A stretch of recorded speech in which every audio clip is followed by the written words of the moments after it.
नमस्कारः। संस्कृतभारती IIT रूर्की मध्ये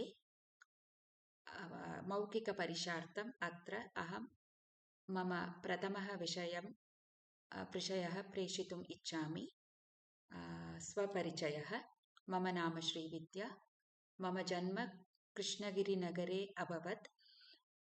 बाल्यकाले अहं मम मात्रापितृभ्यां सह मधुरैनगरे अवसत्। मम अनुजः अस्ति। मम पितुः नाम नारायणशर्मा, मम मातुः नाम नागेश्वरी, मम अनुजः नाम दिनेशशर्मा। विद्याभ्यासार्थम् अनन्तरं मम विवाहः अभवत्। मम पत्युः नाम श्रीनिवासशर्मा।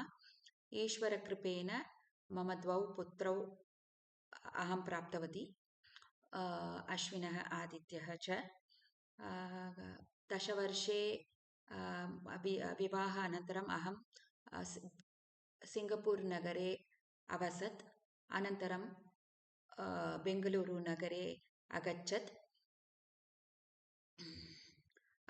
किञ्चित् काले आर्थिकसम्पन्नार्थम् अहं कार्यालये कार्यं कृतवती। अधुना संस्कृतं पठितुम् इच्छति। धन्यवादः।